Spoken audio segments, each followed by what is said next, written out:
In this video, we will be looking at the arms and equipment of a World War I U.S. Army doughboy fighting in the front lines of France. We will cover everything from clothing down to the most essential hygiene items. In typical military fashion, we will be conducting a layout so as to see all the equipment laid out in front of us at one time. Starting from the bottom, we have a pair of M1918 Pershing trench boots, aptly named Little Tanks. They have hobnails, heel and toe plates, and are of rough-out leather to accept dubbing. Paired with them are woolen puttees that are 9 to 12 feet long and wrapped from the ankle to the knee. Although the Army had canvas leggings of the M1910 and 1917 varieties, of which resembled their later World War II counterparts, due to ease of manufacture and cleaning in the trenches, it would be the woolen putty that would reign supreme for the doughboys fighting in France. Moving up the leg, we have a pair of M1917 woolen breeches, which are fastened below the knee with laces and are worn at the waist with a trouser belt. The tunic is an M1912 variety, which is of higher quality than the M1917 varieties. They have 4 pockets, 2 on the breast and 2 at the waist, which are rendered essentially useless for anything more than a piece of paper. The collar is mandarin, with 2 collar discs worn at the front. Gone are the days of the campaign hat. In its place is the overseas cap, which is flat, easily packable, although not very popular at first with the doughboys.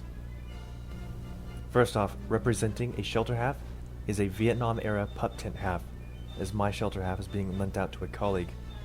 A soldier would be typically issued a shelter half along with 1 pole and 5 pegs. To make a complete tent, he would find another soldier, they would pair their halves together, and it would form 1 pup tent.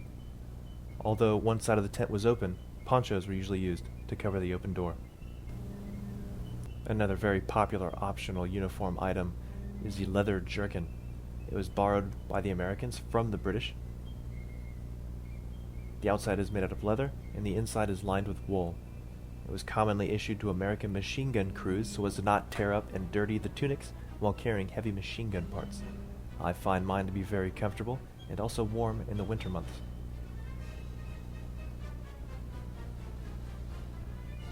Shown here we have the jerkin lazily draped over the top of the web gear, perhaps by a doughboy pulling guard. The next piece of kit is the M1910 Haversack. We have the meat can pouch right here, which is secured by a single button. We also have the M1910 entrenching tool, which would be the soldier's best friend while fighting in entrenching positions. Assault troops were commonly issued larger shovels on the eve of major offensives like at the Battle of Canteen to aid in emplacements. We have the mess tin, we have the bowl here, and also the lid, which could serve as a sort of dinner plate. They both snap together with the aid of the handle to form a single unit.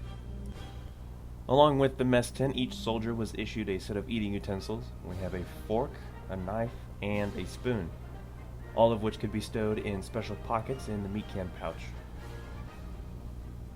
Moving down, we have some of the clothing. 2 plain white t-shirts, which were a sort of underwear to keep the shirt from rubbing against the soldier's skin. A bandana or handkerchief in OD green, along with an M1910 enlisted wool flannel shirt that would be worn underneath the tunic. A sweater for when the temperature gets cold.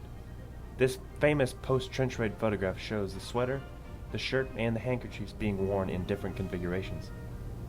We also have a set of dog tags or ID tags which were issued to each soldier. They were simple aluminum discs with the soldier's information stamped on the front, a stocking cap, and knitted wool gloves. We also have a knitted wool scarf to keep cold weather injuries at bay. We also have here a Zuckerite nightlights box, which are essentially candles, a can of corned beef hash, a waterproof wax-dipped Haversack ration. Soldiers were also issued with hard-bread biscuits, which were originally contained in this cardboard box, but due to the nature of gas warfare were later issued in this gas-proof hard-bread tin. You would simply cut off one end to retrieve your biscuits. For hygiene items, we have a green towel, a bar of ivory soap, a box containing 1 tube of toothpaste, a simple wooden toothbrush, 2 candles that the soldier would have acquired to perhaps write a letter at night, and a box of non-period correct matches. A simple sewing kit, which would be necessary for the soldier to repair simple tears, cuts, or missing buttons in his uniform. A comb, a shaving mirror, a badger hair shaving brush, and a collapsible safety razor. A box of razor blades, all contained in this bag. You could use the mirror, or perhaps the mirror of a stray Model T to shave with.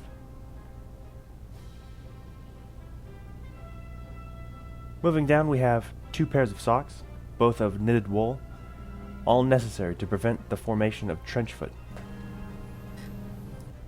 Now that we've gone over the contents of a typical soldier's haversack, we will now look at the haversack and soldier's equipment worn in typical marching fashion. Starting off, we have the gas mask bag, which is now worn slung over one shoulder and worn by the waist. All contents, such as the overcoat or raincoat that would not fit inside the haversack, were rolled and draped over the top. The helmet was worn at the back under the meat can pouch, and if the soldier was lucky enough to receive a second pair of boots, they would also be worn secured at the back of the haversack. Awkward, bulky, and cumbersome were all terms used to describe the haversack at different times, and it was not uncommon for soldiers' packs to weigh up to and including 90 pounds. Here we have 2 doughboys in marching order interacting with French civilians.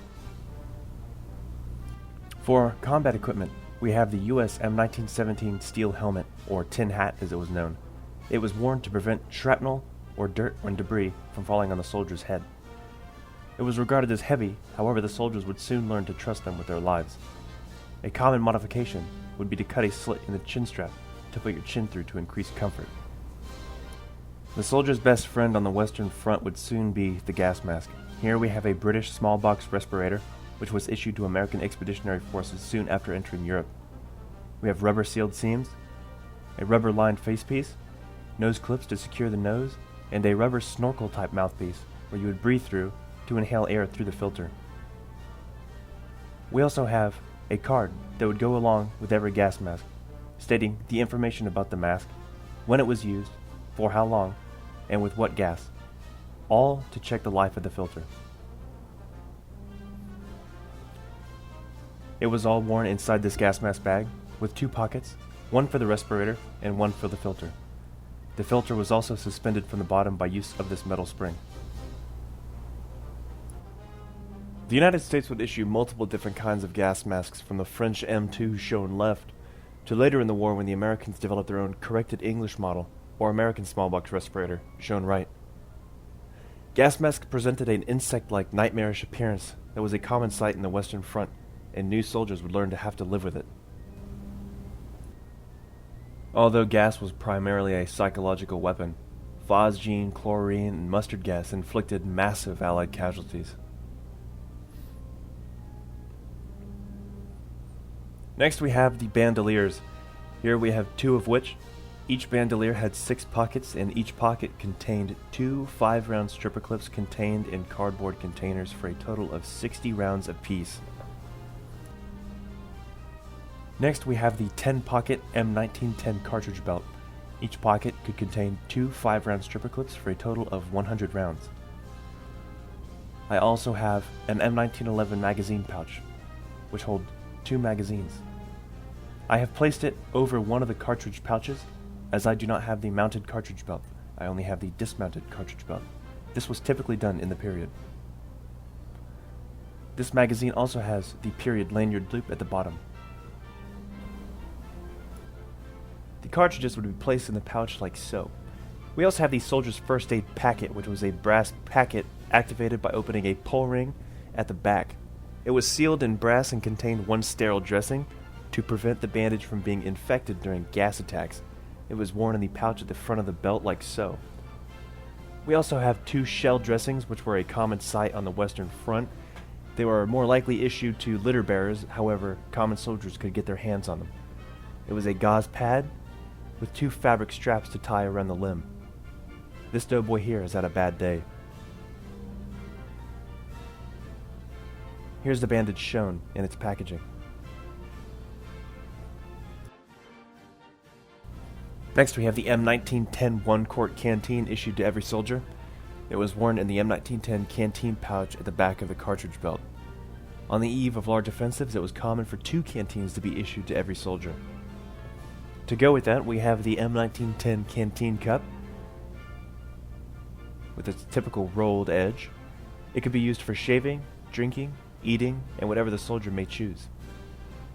It had a handle that was secured by friction at the back of the canteen cup.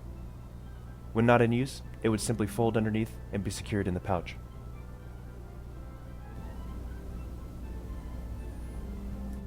We now have the soldier's sidearm, the 1911 pistol, which was worn in this brown holster at the side. It was typically issued to non-commissioned officers, and soldiers in machine gun crews. The pistol would be secured in this pouch, and also an optional lanyard was an accessory item that each soldier could use if they so chose. It's worth pointing out that my 1911 shown here is the World War II 1911 A1 model, which was the later model shown here. I do not have the 1911 pistol used in World War I, shown here.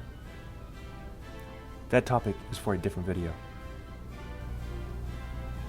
Next we have the US rifle caliber 30, model of 1917. This would be the rifle that over 2/3 of doughboys would see in their hands, and although the US M1903 Springfield was the standard issue rifle, we did not have enough numbers to supply every doughboy fighting in France. This was also the rifle that Sergeant Alvin C. York used in the actions in the Argonne that would later lead to him being awarded the Medal of Honor.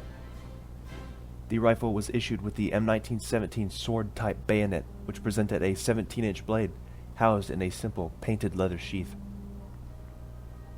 The bayonet had 2 vertical cuts on the handle so as to not confuse it with the British pattern sword bayonet. It was affixed to the end of the rifle like so, and as such presented a terrifying pike-like weapon. Bayonet fighting would be a skill that each doughboy would practice with constantly, and thus would become extremely familiar with it. To take the bayonet off, you'd simply depress the button shown at the pommel of the bayonet here, which would allow you to slide it off the end of the rifle and stow it away for future use.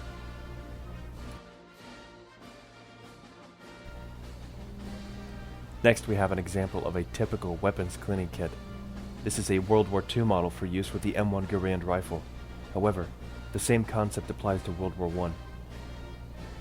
The cleaning kit would contain a probe and a container full of grease and a pull-through.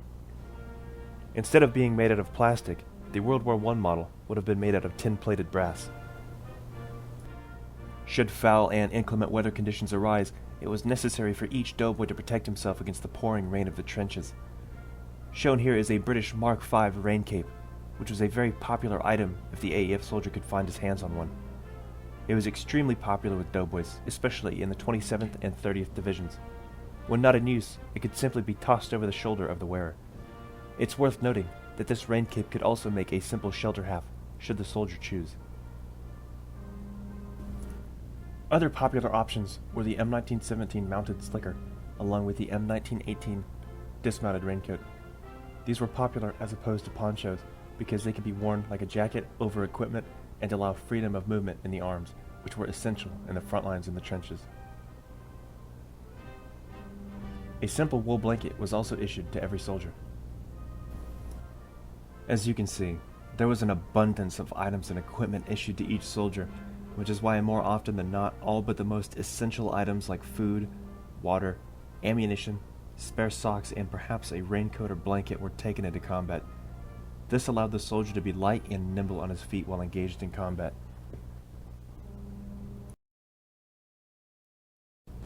The doughboys would find themselves fighting in some of the worst conditions humanity had created up until that point, through poison gas, barbed wire, machine guns, artillery, and a slew of other weapons of malice.